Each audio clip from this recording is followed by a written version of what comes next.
The Minnesota Vikings are 2-1, going to Ireland to play Aaron Rodgers and the Pittsburgh Steelers.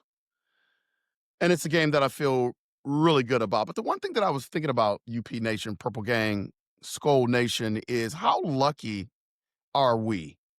We are a very lucky fan base right now. And hear me out on this one. Just hear me out. We are lucky to have a guy like Kwesi Adolfo-Mensah in the fold. Think about this. Think about how the season has played out so far.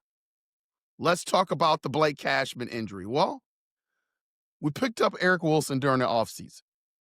And Eric Wilson is not Blake Cashman, but he's not far off. Like he's not trash. Remember last year when Blake Cashman had to go out? I mean, we didn't win a game.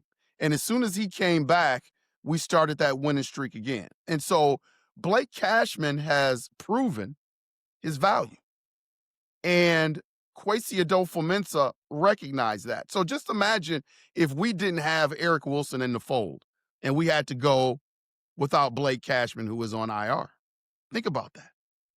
Think about that. Think about the signing of Carson Wentz, where we would be in terms of J.J. McCarthy's injury and who we would have to go to, Sam Howell. Would you rather have Carson Wentz or Sam Howell? Just think if Kwesi Adolfo-Mensah doesn't pick that up. The move that I want to spotlight is this, because I think it's a really, really good move for the Minnesota Vikings, and credit, hat goes off to Kwesi Adolfo-Mensah. Jordan Mason, man. Jordan Mason was a pickup at the time. We had just signed Aaron Jones to his new deal to bring him back from the Minnesota Vikings. I think a lot of people around the league was like, okay, why did the Minnesota Vikings bring in a Jordan Mason? They already have an Aaron Jones. Keep in mind, UP Nation, Purple Gang, SKOL Nation, keep in mind this. It wasn't like there was concern about Aaron Jones not being able to produce. Aaron Jones is coming off a career year last year. And I buy this. I know a lot of people have been saying, well, I really didn't feel like it. He was banged up. He played all 17 games. And you look at his numbers with the Minnesota Vikings last year compared to his numbers with the Green Bay Packers, it was a career year. So Kwesi and the boys had the forethought to go out and sign a guy like Jordan Mason. Imagine where we would be if Aaron Jones is on IR, we had no Jordan Mason, it would be the Ty Chandler show. Now, I may listen to, hey, we still got Xavier Scott. Okay, I'll buy that. But right now, we're in pretty good shape. I mean, think about just those three moves by Kwesi that I mentioned. Showed a lot of insight, showed a lot of forethought, showed a lot of knowing your team and what you need to do. But Jordan Mason's a baller, man. Jordan Mason is a baller. Aaron Jones is on the IR. Jordan Mason, last game, 116 yards, 2 touchdowns. I watched him a lot with the San Francisco 49ers, and I am on record with saying I think he's going to lead our team in touchdowns. I think he's going to have more touchdowns than anybody on the team. I think in the red zone, he's dangerous. He doesn't waste. Like, if you look at Jordan Mason, watch the film, like, he doesn't waste movement. Like, I don't think there was one time where he got the ball last game and started jitterbugging behind the line of scrimmage. He is determined. He seeks out his gaps, and he's convicted with those gaps. Like, he doesn't second guess himself, which really allows him to get downhill. He's not the slowest running back in the world, and he's a lot more powerful than Aaron Jones. I mean, he's a power guy, yards after contact guy. I mean, he can get around the edge, and he doesn't waste movement.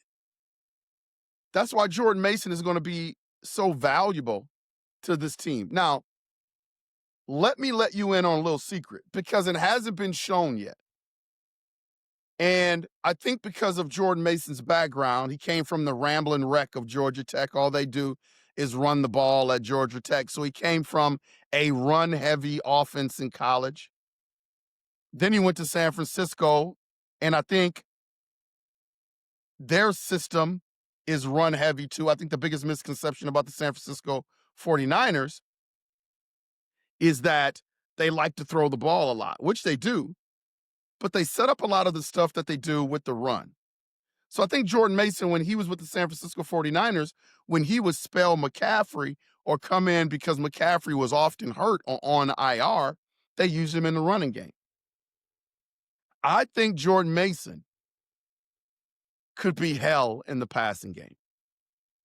And I think Jordan Mason keeps this job for the rest of the year, barring any injury. I think when Aaron Jones come back, I think the film is going to be there. I think the production is going to be there. And I just don't think Aaron Jones gets his normal role back that he has had with the Minnesota Vikings for the past year. I think he still plays, but I think he's relegated to certain downs. I think Jordan Mason gets the bulk of the carries. And I think Jordan Mason is going to be incorporated into the passing game a lot more. Screen plays, tunnel screens. He is an underrated pass catcher out of the backfield. I think people put those labels on you because if they don't see it a lot in film, they think you can't do it. Well, he's never really been in a system that would accentuate that talent. I saw a lot of it in a lot of different Vikings practices where he was being used out of the backfield. We didn't get a chance to see that last game, but UP Nation, Purple Gang, SKOL Nation, listen, man, it's coming up. Don't sleep on, you heard it here, don't sleep on Jordan Mason coming out of the backfield. Man, a good question to ponder, really, when you think about it, is right now, running backs in the league are not like they used to be like 20 years ago. Like you used to have a bell cow and that guy got 25 to 30 carries every game. You are not seeing that anymore when it comes to running backs. There's always like that tandem. You got that two-handed tandem. You got one guy that's getting a lot of the carries, but you always have that guy that comes in and gives you 8 or 9 carries as well. It's going to be interesting to see what Kevin O'Connell does, because who is a more productive tandem? Is it Jordan Mason and Aaron Jones, or is it Jordan Mason and Xavier Scott? Now, I think the way KOC is going to do it, because I know KOC, man. I know how he operates. I know how he thinks. He's pretty loyal. I think you're going to get, for the bulk of the year, you're going to get Jordan Mason, you're going to get Aaron Jones, and I think Xavier Scott's going to be relegated to special teams, special situations. I don't think that's going to change in terms of how they're played. Unless somebody gets hurt, somebody gets dinged up. I think this whole thing is setting up for Xavier Scott to have a bigger role next season with the Minnesota Vikings. Aaron Jones is on that contract. I think they try to move off of that with Aaron Jones during the offseason because they know they got Xavier Scott in the wings. But if you look at it this year, man, I think for the rest of the year, if I had my vote, I would rather see Jordan Mason, Xavier Scott for the rest of the year. I think you have a great 1-2 tandem that can be very productive out of the backfield. Man, that's just what I think. Aaron Jones is, even though he's coming off a career year, I think when he gets healthy, he's going to have to come back and show me something. Because he doesn't hit the holes hard enough.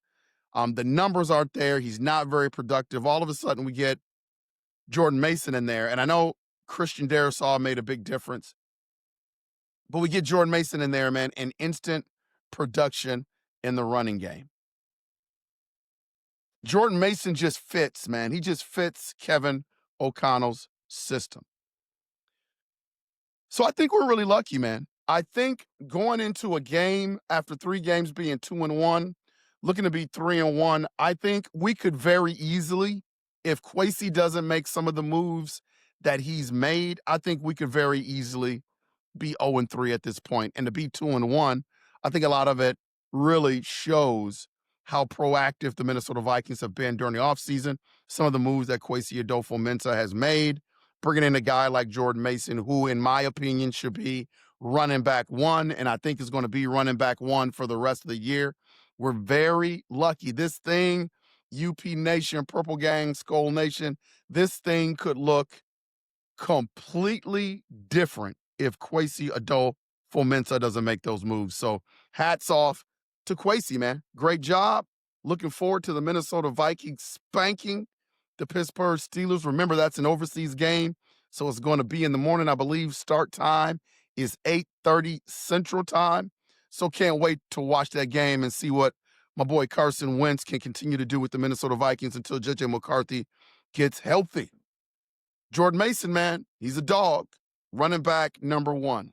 This has been Unconventional Playbook. Please continue to support me. Hit that like and subscribe button. It is greatly appreciated. And as always, we will make sure to see you when we see you. SKOL.